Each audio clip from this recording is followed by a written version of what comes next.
saying they're No, everybody gets microphones. Good. Everybody gets microphones, right? We're getting situated.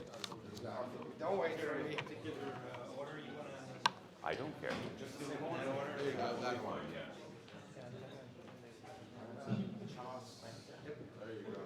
Nice to meet you. Finally, too. Yes. Thank you. Peter, you need Fine. All right. Here we go. You good? Here we go. Finally, this is it. All right. So, what's it? Do you want to start with that video that's in the bar? Yes. Yeah. Yes. That does. So really quickly, I'm Tim. We're going to actually start with the video, and then we'll do the introductions. But Sylvan brought a really cool video that demonstrates Z-Wave in a unique application, but using it in conjunction with security and what he's doing in Portugal.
Nice. Wow, dramatic. All right, with that stage set. My name is Tim Albright. I run a company called, or an organization, media company. That's what we do. It's called Aviation. We cover the audiovisual industry.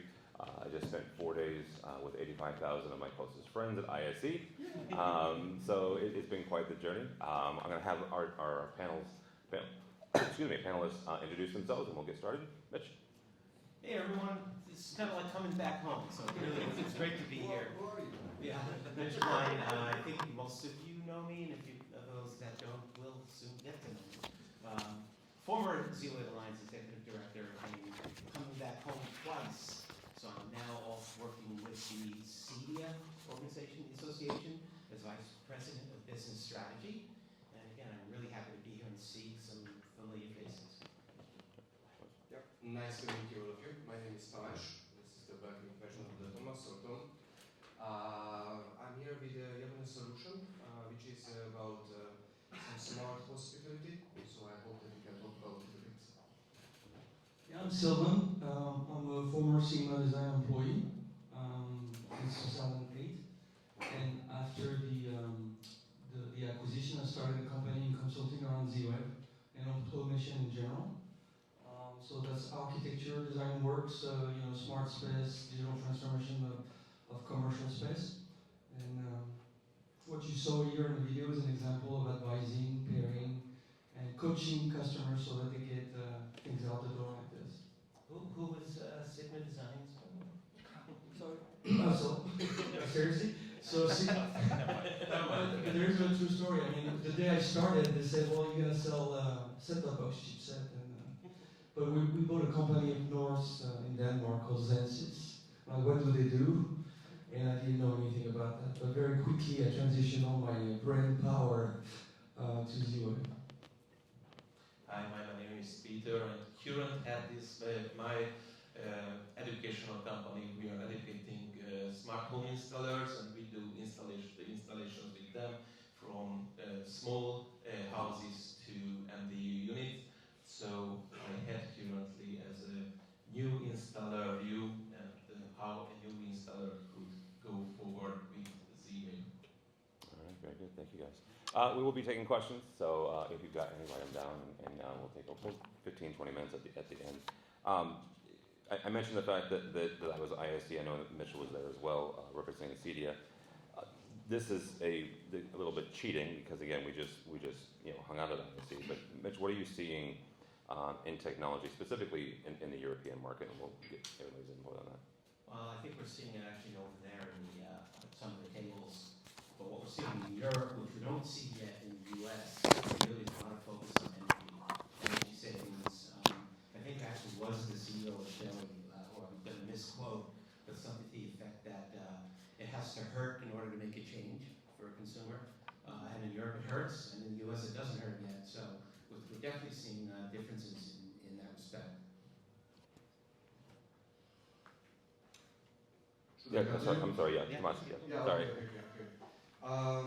Let's say that I'm just thinking about that how we should consider your question. So, in my view, Z-Wave is something that will be beneficial, most potentially because of the long range as well, from the MDU perspective. At least what we see on the market, that hospitality, B2B partners, in the education as well, agriculture, definitely this is something that we would see a growing array.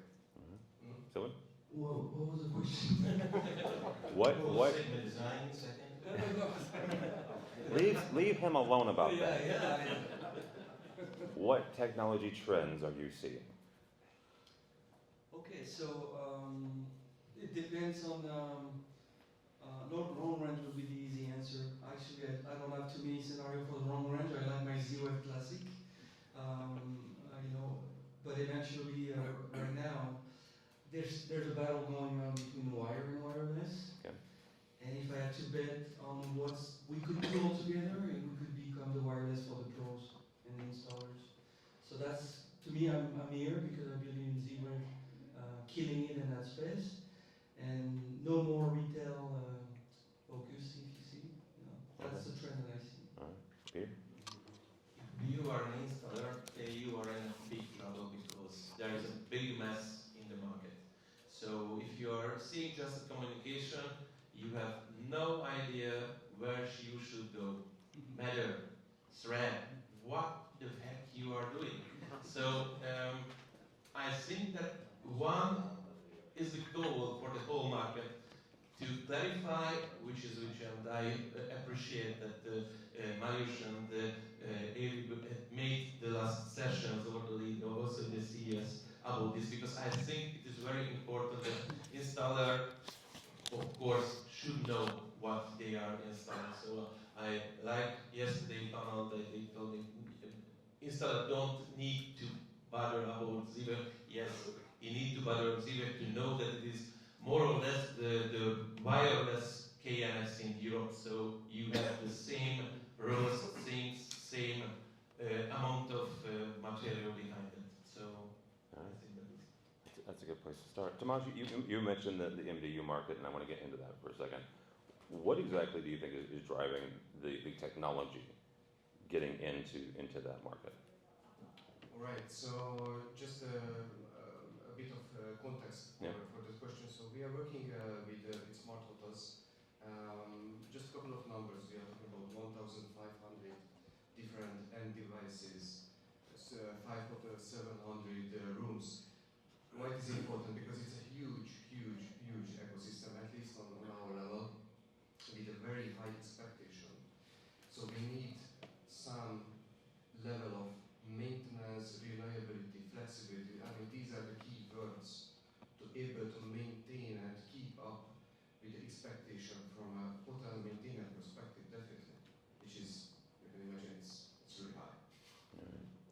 Sylvan, I kind of cheated because I wanted to play your video, but that is 100% what you were showing. So from your perspective, what's driving that need, that pull? Okay, so marketing alert to all the geeks here. There's something great that's happening because I've been selling to telcos UF chip for the last 10 years, and we failed. I mean, they failed because they're the dumb pipe, because they don't put the right people. So I can name the Orange, Telecom Italia. We had Z-Web in there, in set-top boxes back then.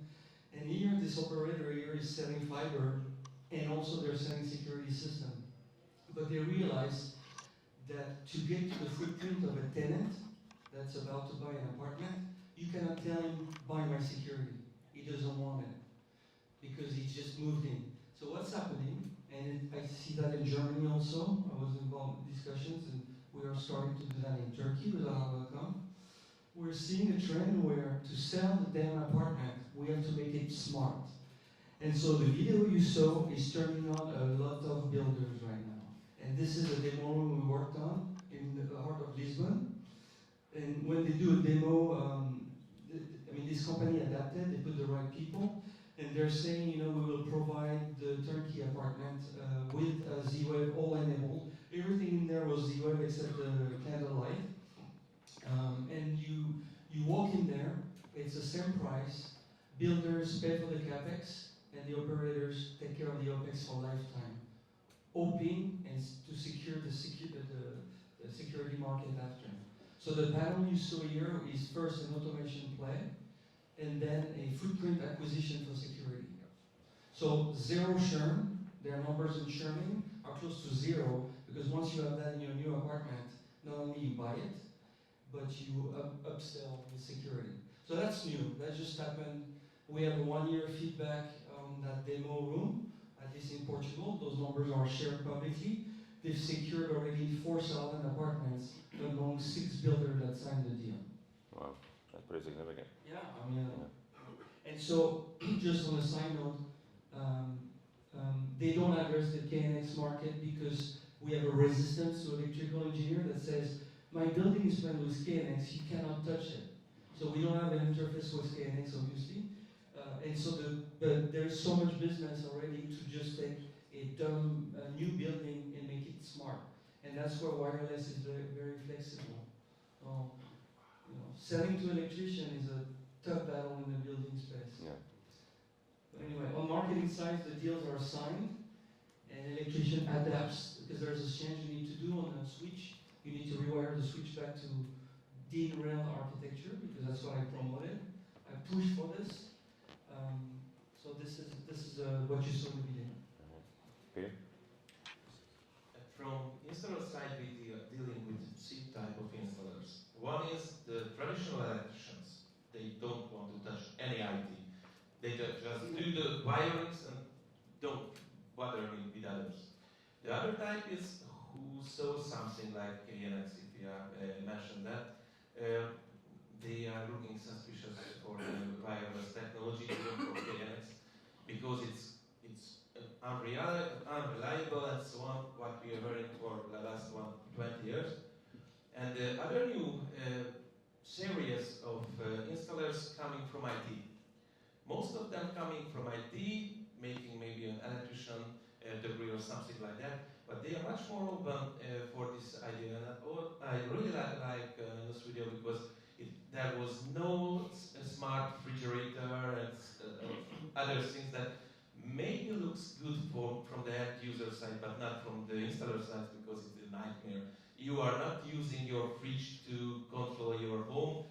Maybe it is good to watch, I don't know, Netflix, but something like that if you have it there, but usually not using it. I know that it is easy to sell for the end user, but we would like to sell Z-Wave for installers because it is a platform for installers, as Sylvain mentioned. So let me overarching just to make sure I'm encapsulating this. This is more from a marketing standpoint, a B2B. You're selling directly to the builders and then almost relying on them to sell the technology to, in this essence, the end user. Again, this business model is new. Okay. I'm just following it as we speak. I just did a demo room helping bringing all the devices together. together and they're selling apartments like crazy. Okay. So they know better. I think what's happening is that Portugal, Turkey is booming for new buildings. Turkey, unfortunately, was because of the earthquake. And Portugal because it's a country that is used to, they're laggers in a way. But the north of Europe is crap right now. It's bankrupting, they can't sell an apartment, they don't have time to think about all this. So there's an interesting momentum in this country right now where builders are, wants to get smart and catch up. And so who's paying for the gears? The gears are being paid by the builders, CapEx, and the OpEx is supported by the operator. In exchange for a security footprint. Because security is there, that's what's carrying the business, to be honest. Okay. All right. Help me understand something here, because Sylvan, I'm going to start with you on this.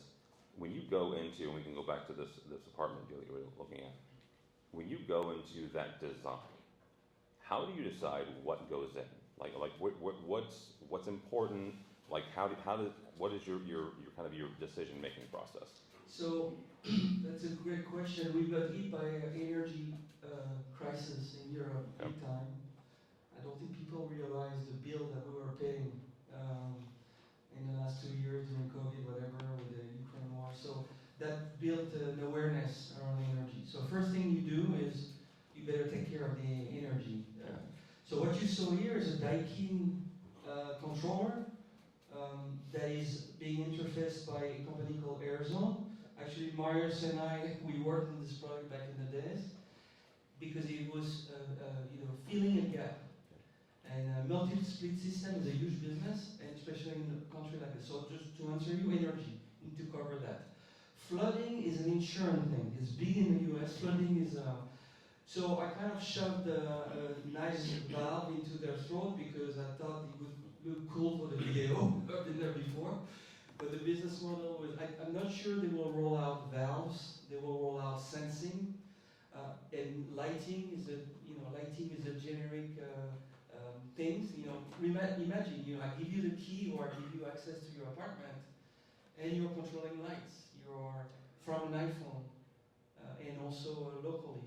And I'm actually fighting for them to implement 100% of the apartment. Because they don't do that. They think, well, we just want to put the entrance and you cannot do that. You will have to truck roll again to finish the job, right? In a bedroom or anything. So those discussions are happening. You need to be cautious because you're talking to security people. You're talking to builders that doesn't want you in the room. So that's what's happening. But everything is covered in this video. It's not funky. You haven't seen you haven't seen the fridge. You haven't seen, because we don't do that with Z-Web yet. That's how it came together. Okay. Peter, when you're looking at a system, how do you pick out what goes in and what doesn't? One was interesting thing that usually installers try to figure out what is the easiest way. So get just things work. So the major problem is that there's a lot of manufacturer, a lot of products. I want 1 or 2 manufacturers' products to use for my condition. So basically, and agree with Sylvain, for multi-condos, like 1,000 flats or so, usually goes for heating in Europe because one thing that they have usually in common that it is something central heating, even central air conditioning or something like that they are using. Lights, not alone, you are so right. Sometimes maybe the blinds coming in the picture that they are using because also it gives an interesting from outside that all the blinds moving in the same time in the condos and giving less energy at winter and less consumed energy at summer. So maybe more or less that is the prospects mostly for the automation. All right, Mitch, it's been a minute since you designed a system, but you're not unfamiliar with Z-Wave. So how would you kind of rank what you put into a system and what you wouldn't? I think that it's a great question. First, I didn't explain what CEDIA is, so I don't know if all of you know. Yeah. Right. That's the Custom Electronic Design and Installation Association. Members of CEDIA essentially are involved in smart home. All aspects of it. Obviously, high focus on the installer side of things, which is where we're getting a lot of information here. But it's also the whole chain. And I think when we talk about what products and how we get products into the marketplace, you have to look at the chain. Okay? Yeah. For the most part, installers are not looking at what technology I'm going to use. That's not an important aspect to them. It's important to understand in the install business, people buy from people. And that's a relationship you all need to really understand, because people buy from people. So wherever you're buying your stuff from, whomever you're buying your stuff from, that person moves to another organization or another product. You go along with them because you trust. That's the relationship you have. So first of all, I would recommend make sure you understand your distribution network. When I'm designing a system, I'm looking at the relationships I have, and I'm looking at products that are reliable. That's like number one, right? And number two, interoperable. You guys have heard those terms before. And that's another reason coming back to Z-Wave, because it's been in the marketplace for so long. The other thing is installers do not want to roll a truck. Okay? Every time if we go out and we do a project, we do an installation, and then we have to go back after we're done, we just lost our profit. Yeah. So these are kind of the things that get thought about. We don't get into, do I want to use Z-Wave or do I want to use Zigbee? No, that's not a conversation we go with, right? We say, what's going to work, what's reliable, and what will keep me from rolling a truck. Really quickly, because I'll pull on something you said there. Because I know City has done this, off the top of your head, do you remember how much on average a truck roll costs a dealer? You know, that's a great question. $135. $135. Yep. An That's hour? about right. An hour. And $135 is a truck roll. Yeah. Then the hourly. Then the piece. hourly. Just rolling the truck is $135. Unless you're in Kansas City, and then your job is 3 hours away. Yeah. So, Yeah. Or you're in London and your job is a mile, which is also which 3 is hours, also 3 hours away. Exactly. Right. All right. Now that we beat up on two different cities, that's fine. Tomas, same question. How do you decide what to put into a system? Well, I would say that I would like to say that it was very conscious and well-defined approach, but it's rather about that we have seen a possibility, and we have decided that okay, let's start to use Home Assistant because it's our platform. I mean, for most of our use cases, it's great. We know that we have Z-Wave.js, which is also great, and thanks for it, really. We love it. And of course, with that, we decided that we would like to have some very solid brands. So of course, that's why we choose Shelly as in the first place. And yeah, beside that, everything just history. We started to use Prometheus, Grafana, Kubernetes, so all of these fancy, let's say, technologies to able to maintain such a big ecosystem. Mm. Peter, actually, Tomas just pulled on something for a second. As technologies evolve and as new things come out, and as trade shows like this happen, or CEDIA in the States or wherever, how do you decide then, if you've got your standard or you've got this is what we put in, how do you evaluate new technologies and whether or not to take this one out and put this one in? You don't want to change. I know you don't want to, but let Yeah. you know. So usually this is a question of end users in that way. So what you are usually saying, what benefit of your end user and what the benefit for you. Benefit for you, as also Mitch mentioned, you don't need to go every time. You can sleep at Christmas night because your phone not ringing, that the heat's frozen in my apartment. So that is that usually brought the peace of mind from the installer.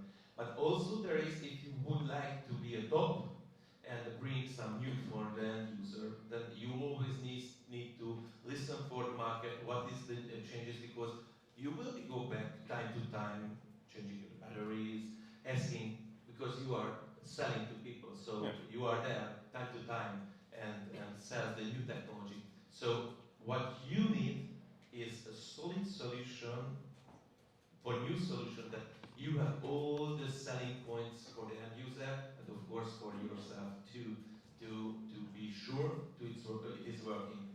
So long range could be that one. And I was just thinking the solution that Sergey mentioned, that one of the most critical questions usually coming from a family that, okay, but I want to open the gate from long distances.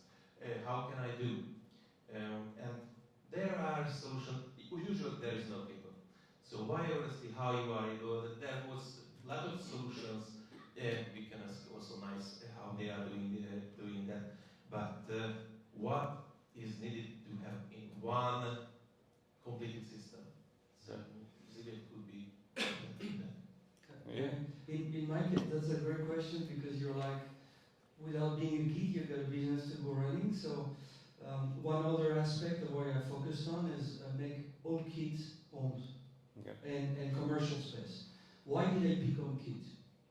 Because I got screwed by vendors that couldn't keep up with their app. And that's okay, right? So there's a site that's 5 years old, or a restaurant I thought we've exchanged yesterday, we have many common points, where the customer doesn't even realize he had 5 gateways, right? And back then I didn't have an MVM transfer, so I had to repair it. I had some very lonely moment. During the COVID period and all that time, I felt like there was Leon, myself, and Sergey in Europe keeping Z-Wave alive. You know, it was really worrisome. So yeah, 5 gateways. You know, all the gateways were great. I started with Sebastian at Zipato. Zipato goes to the US. Lucky for him. You have to switch. Then you start playing with the Z-Wave. I learned a lot. I'm not a technical guy, but I have to put my hand in the. Same thing for the relay, right?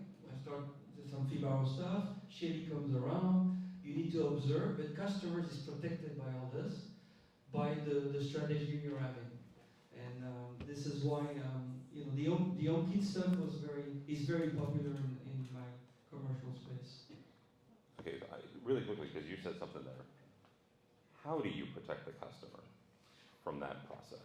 So I moved from selling chipset to putting money where my mouth is, and then I realized people don't care about technology. They just want you to deal with their access control, their employee that resign every 2 weeks because it's COVID, in France especially. You know, I don't want to work here. I'll do something else. So they had a 50-60% employee turnover. Wow. And you need to deal with keys, right? So, okay, well, let's do access control. And so it's a multi-technology, it's an architecture that doesn't involve Z-Wave 100%. But it is a strong base. But in the case of Z-Wave, I work with a company that I like very much called Tinka, but Tinka is no longer there because Apple restricted them to do log support, you know? And that's, you know, when you do a business with Apple and when you play fair, they could screw you over. And I have other companies I speak to CS that are very worried. They're waiting for that new panel that comes along. But HomeKit is great. This is actually the dream come true for me. This is the set-top box with home automation on an Apple TV that we had the vision for at Sigma Design. So the customer is protected. You got the access control. The light doesn't work sometimes because you know, we need to redo the mesh network. But most of my tickets are done 95% remotely. So that I'm very proud of that. Yeah. So, but the customer doesn't. He sees an app with HomeKit. Sometimes the logo change or moves around in the wrong rooms, but it's still is protected by that. Right. So how do you process and evaluate new stuff? Sorry, can you please repeat? Yes. Because I saw that I need to answer for the previous one. Well, yeah. Then go answer that one first. Really? Yeah. Just okay. Yeah.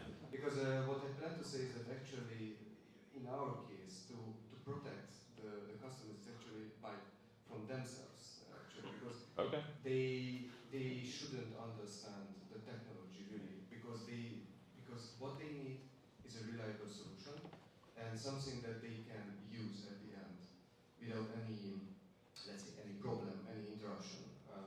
And it's actually a very interesting part is that, for instance, we deployed a new smart thermostat for the fan coils. It is very smart. It's an MCO home one. You can do a lot of things with that. And now we are just starting to make it less smart. Actually, we have to restrict the usage of the fan coil thermostat because it's too complicated. The guests cannot understand it. So it's very interesting that we are introducing smart solutions, but in the end, we need to make it a bit more stupid. I'm sorry to say that, but No, it works. I get it. Yeah. Because sometimes the customers are stupid. I'll say it. They are. I said I'm trying to be nice. It's a Saturday. All right, Mitch. You again. A bunch of us here went to ISE. How do you evaluate new technology and what to put in? Well, I start off by saying, people buying for people. So, Yeah. so the first step would be, we're going to read about this new technology. We're going to hear about the Z-Wave long-range thing. We're going to read about the promises that the technology provides. Then we're going to look for some proof that it actually does what it says it does. Some of the installers are very happy to become beta testers and happy to test out some of gear. And others just really are looking for solutions. And so if I know that Z-Wave long range is now a great solution for my devices on the edge, like the door locks, for example, we talk about the gates, I'm going to go and I'm going to look for those products that are going to be able to do it. And that's how I'm going to evaluate, because it solves a problem. If the product doesn't solve a problem, I'm not interested. I'm only going to look for products that will actually solve some of my challenges. And that's how I end up making those decisions. All right. Mitch has something there that I want to pull on for something, and this is for any of you, but I'll pick on Sylvan. You have to beta test at some point, right? You don't want to take, relationship or not, right? You've done your homework, you've done your evaluation, but at some point you have to put that into a system to see if it works. What is your process for beta testing? So, so first of all, to be correct, I speak my customer. I'm a one-man show. I don't have 10 employees with me. I'm very cautious, and the relationship established, at least for the commercial space. Yeah. This is not what you saw in the video. Was okay. I'm going to give you a front end. It's called HomeKit. You know that. You have an iPhone. So I actually don't take Android employees because and then I kill the silos. So that's an important one because that's the value that I bring to a commercial space. We're engaging together for a long-term relationship where I kill your silo. So the guy that installed those 4 cameras, the guy that installed the Cisco IT is gone. And we start from scratch. And this is what, and the third one is recurring monthly revenue. So those 3 criteria are being convinced upon. And the payback is their KPI and their goals is exploding. Employees stay longer. I'm not kidding with you. They stay longer. They have a badge. The light goes on. It's warm in the restaurant. They go on an iPad on the wall. They clicked it. The music starts with the Sonos. The engagement of the new employee is much more. So I can measure that. So I would say that IP technology, so that silo is respected, so it's important. So IP network, I was very active with Ubiquiti 6 years ago. Sure, I bought some stock too, but I was stupid. And I saw immediately in this partner a base for building, and with Ubiquiti we do telephony, and we can build upon. And then of course Z-Wave for automation, and anything else that the customer wants. What I'm working on now is monitoring 15 fridges. I need to report back 15 fridge, not because they fall, they have issues, because we need to, by law, capture the data of how the fridge monitor things. From an energy usage standpoint. Yeah. Energy standpoint, because some inspector can come in and say, where's your fridge report? We have an employee writing that on an Excel spreadsheet every morning. So that's when the employee leaves, there's no Excel spreadsheet anymore, and you get a fine. So this is the silo I mentioned, And some vertical application like this got 70 euro a month with very shitty sensors. So we can add up, and so I'm adding probably a Z-Wave device or two Z-Wave devices or three every 2 months, expanding the lighting, making So that's a relationship that's supporting the recurring revenue. So it grows as a monster, if you will. I got you. Mitch? So yeah, your question about a beta site. Yeah. How do you test beta? My family. They have been exposed to so much crap. Yeah. But the stuff will come in, and I will definitely try it out. Next time I come, I'm going to bring pictures of my closet.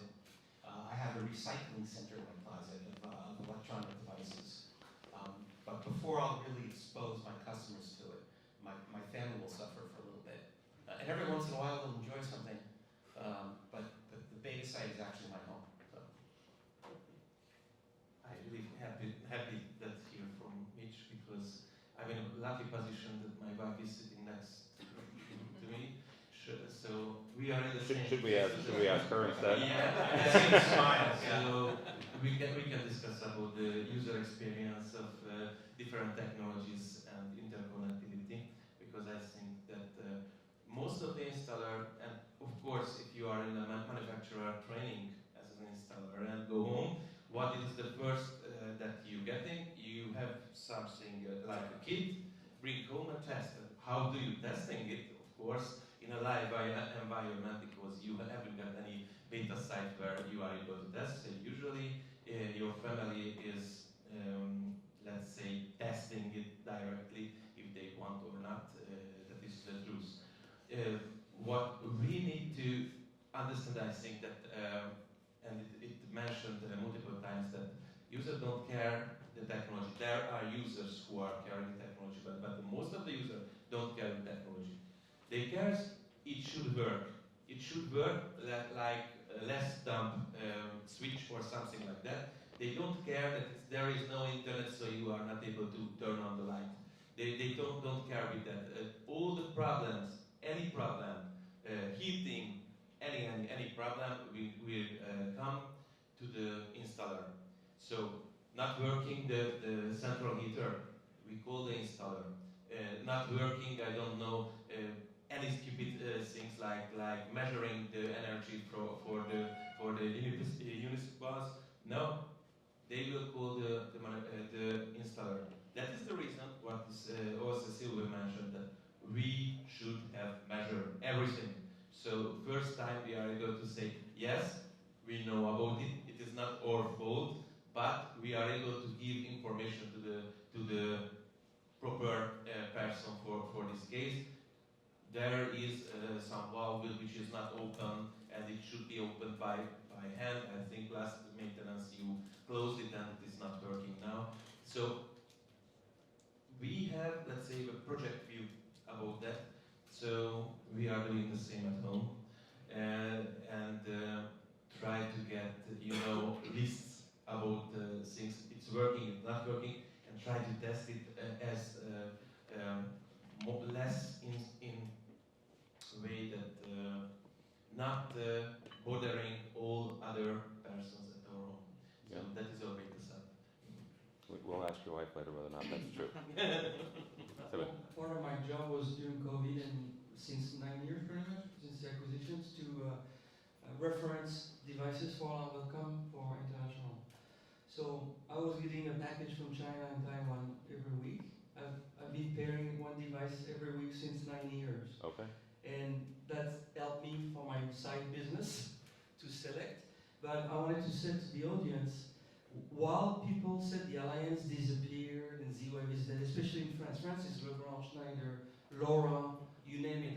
It's a center of creation. So as soon as the alliance missed a beat, they killed it was an opportunity to kill Z-Wave.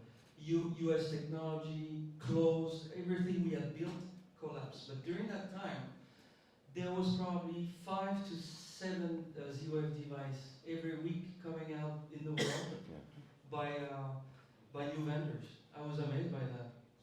And, no certified, of course, vertical lines, but so Z-Wave has not disappeared, I think, in the last 10 years, in Europe at Thomas, how do you better?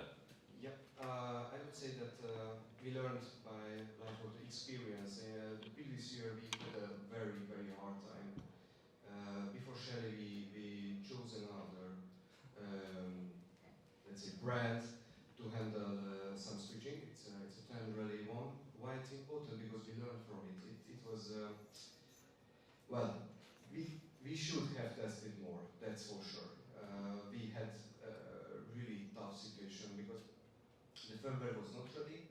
We had to upgrade like 300 modules firmware upgrade during night time. So you can imagine it was a crazy one.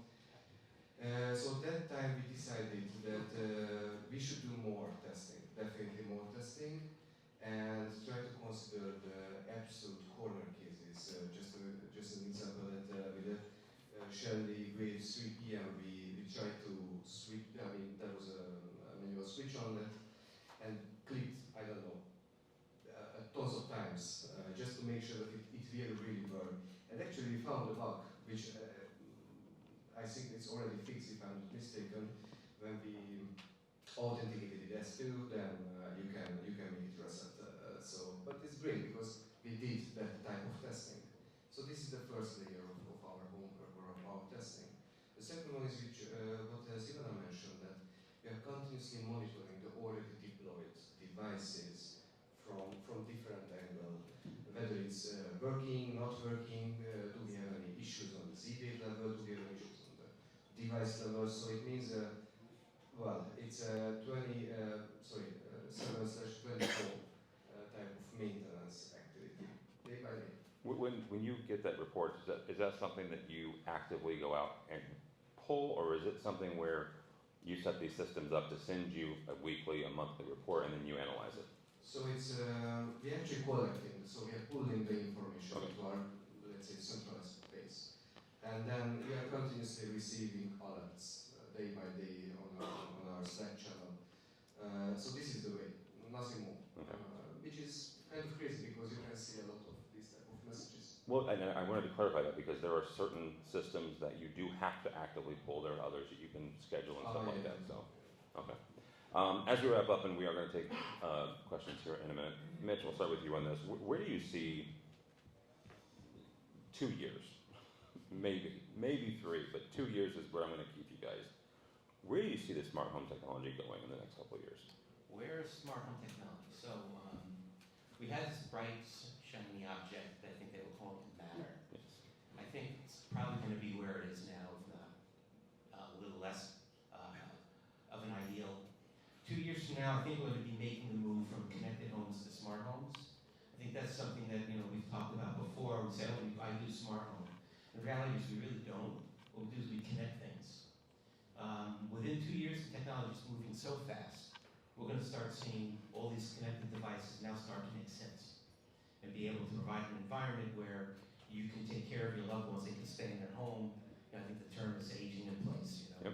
We're all aging in place here, but As we speak. as we speak. But no, really, but practically speaking, then all of these technologies, and I know companies. One good example would be what Samsung's doing with their smart things, Yep. which, by the way, incorporates Z-Wave into it, is being able to say we are technology agnostic. Whatever the best fit for purpose technology is what's going to be utilized. Fortunately, Z-Wave fits most of them. And then we're going to be able to take all these connected devices and actually make sense out of it, and that's when we can actually get into the smart home. Right. So I would say that we are in just how to say it, in the beginning of something bigger, in a sense of that now schools, hotels, B2B partners, industrial, and so let's call it MDUs in short format. The maintainer, the owner of these buildings, start to understand that we are in a position where the smart home, let's call it like smart home, will help actually to make it more energy efficient, to be have a better quality of the maintenance. So this is something that I believe that would happen in the next 2 or maybe 5 years. Okay. I believe Matter has been a distraction that has not helped the industry. I never get a job at Amazon, Google, or now, but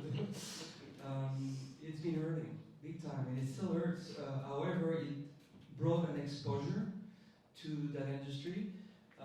But I will resay that. I think if I want to see, if you're asking me about Z-Wave, and that's what I would dream to see Z-Wave coming, is at a level of KNX with tool we provide to our installer, with the unique position of wireless, right? Because when you talk to an electrician, that's my pen, right? The meeting with the electrician on site, I'm not in Portugal speaking Portuguese with the guy. I don't do that, but for my own project, is a painful encounter because you need to convince him that we have to work together at a time where all he knows is wire, right? So, Yeah. and so there's convincing to be done. So eventually, the market is huge. And this driven project that's happening through Nosh and hopefully Turkey and other places is really looking bright. I've been waiting for that for 10 years. In Europe, it never happened. It happens in KNX, but it never happens for wireless. So, I want to see more tools, professional tools. I did a master just after school. I got kicked out after because of COVID, but I did a master into the Builder program. And you learn tools like AutoCAD, Revit, and when I boot Revit, there was a freaking Figaro library. I love those guys. I miss them. I could drag and drop my Figaro device into my electrical layout. Okay, so the message to you guys, two years down the road, let's get some tools, monitoring stuff. Let's look to build libraries so we can be electrical design like we do it. And that would be fantastic because right now honestly it's Excel spreadsheet in PowerPoint. Yeah. Yeah. Well, I have to try to figure out what will be 2 years because I remember that 1 year ago I mentioned that it will be in the future there when I will tell my voice assistant that I'm freezing and it's turning on the heat and it's currently working with Home Assistant Voice Preview Edition. So I'm not trying to figure out because I have no idea what will happen in the future. Thanks to the large language models and other things, which has a very, very big part of the changing of the market. I think that the biggest thing is that the technology is going so fast that nobody will be telling what will be tomorrow, and it is a very, very tough thing, and I will tell you what we will do in the next 2 years to stay in the line and saying that what we are doing, what we think to have to do. I agree with Mitch that aging in place it becomes much more important because we see that we have a lot of older people in our community, so it is very important, and it become much more personalized.